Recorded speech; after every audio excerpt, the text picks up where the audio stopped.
Hi, my name is Rich Tehrani. I'm here at the Voice Peering Forum, or VPF Summer 2008, and it's a nice, lovely day actually in June where we're sitting here having a great interview with Dave Rusin, who's the President and CEO of American Fiber Systems. Dave, how are you? Good, good.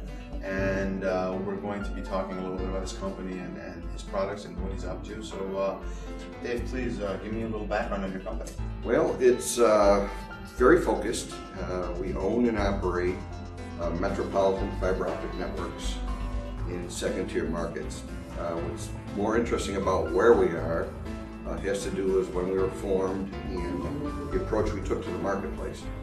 I started writing a business plan back in 1999, and at the time I was watching a lot of fiber being built and deployed, but the problem you had was that if you went to someone's website, they were in 150 markets.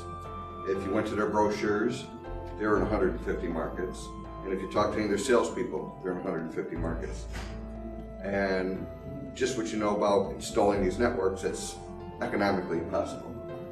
So I had to do some digging. So the net of the whole story, after doing my digging, is what I quickly discovered was that in the top 12 cities in the US, the dense markets, if you will, because that's where people always say we got to go to the dense markets, there were 15 to 20 network fiber builders in each one of those cities. Plus back then, the ILECs were there. What was the long distance companies, they have all been absorbed now. They were building networks. And of course the cable companies. That's an awful lot of networks being built by all these players in one area. So after getting to that data and then really understanding that the other 138 markets are really not out there doing anything, we came up with a business strategy that was fairly contrarian for the time. We didn't get caught in the Wall Street hype that, hey, you got to go out and raise $300 million in equity, another $300 million in high yield bonds, or as I like to call them, high yield heroin. And just you got to run and build as fast as you can and where you can. Instead, we did something different. We went to market and said, listen, we're going to go out and raise funds, but it's going to be based not on supply, build it and it will come, but based on demand. And that demand was going to be is we will go into markets where we have an anchor tenant. And if we can't get an anchor tenant, we don't go into those markets, as simple as that. All an anchor tenant represented to us was someone who had a strategic interest in the market. They would literally pay up front the cash, 30 to 40% of the cost of us to deploy our own network. And in this case, back in the day, back in 2000, that anchor tenant for us in all our cities turned out to be cable and wireless. Now, there's a difference between where we ended up in the markets because of demand versus a third or fourth tier city.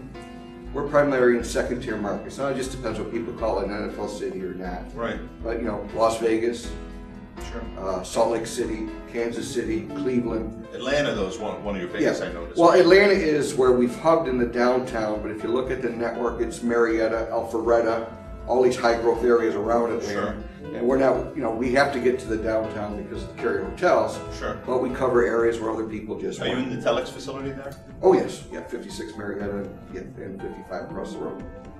So when you step back then and look at the marketplace, the second tier cities basically had some networks being built, but they're small.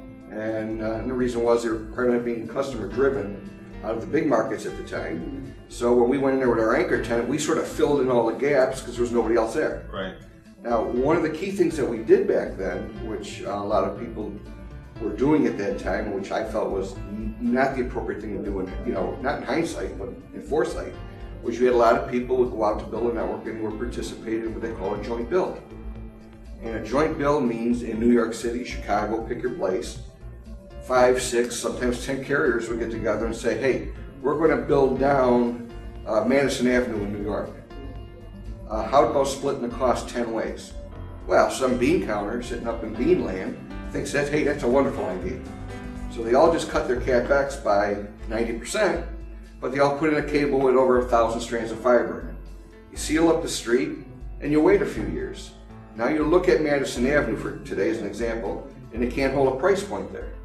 They're declining 30 to 50% a year on that redundant, overbuilt route. for the simple reason was everybody built on it. So instead of trying to work at things and saying, hey, listen, why don't the 10 of us be more efficient and build 10 different routes and we'll just share the fiber within those routes? No, they all would build one trench, 10 of them. And now today they can't figure out how difficult it is to make money in the dense top tier markets. Right. The second tier markets, not as dense, but mostly suburbia. Right. So you build the fiber out there, and of course with the lack of, our only competition right now, primarily in second tier markets, is Ma Bell. And the networks we built are unique, no joint building. And typically, if there was somebody there in a marketplace already, like let's say XO was in Nashville, and we already knew they had a dark fiber network, and we already know they will sell dark fiber. Well, we would not build over them. Building over means I'll just build right on top of you, because that made no sense. Because if they were willing to either quid pro quo on capacity, quid pro quo on fiber, why would I build over them? So we would build adjacent and make the network very efficient. So as a result of that, we've been in a very unique position in these in the markets we're in, because we don't have a lot of competition, and the game is on net buildings for us. We're not in applications right now, and the reason for that is because simply 94% of the buildings in the United States today still have one physical carrier serving them, and that's Ma Bell. So when we look at our business, we sell access, last mile access into business buildings. We don't do residential. Residential, triple play, quad play, all that, to me is a two-wire game. When you start looking at the economics, it's going to be very difficult for anybody to build a third wire into that. The economics just don't work. In the business side of it, as we build into buildings, it becomes a battle between us and Ma Bell. Once we're inside and Ma Bell's on copper, we get to take the customers away. Simply, we focus on the customers that are buying 10 meg or higher. So you won't see us down in the T1, DSL, which is a high volume business, low barrier of entries, a lot of competition, thin margins. Sure. But we will sell backhaul to those carriers that are down there with a retail play using type 2, and we will they'll aggregate their traffic and hand it off to our pipe, and then we'll just distribute it or carrier hotel or to a pop or wherever they need it. So we're really wholesaler. Today it's hard for us to IRU fiber today. We'll leash it because times have changed, and people are finally figuring out that the way to innovate, you actually got to own a network. And like I said, we haven't done applications. Here's how we've been successful. And now I'm going to let out the company secrets here. You know, what the hell? Let's look it up today. We're here in San Francisco. Sure. We're having a good time. Sure. Okay, here's the secret.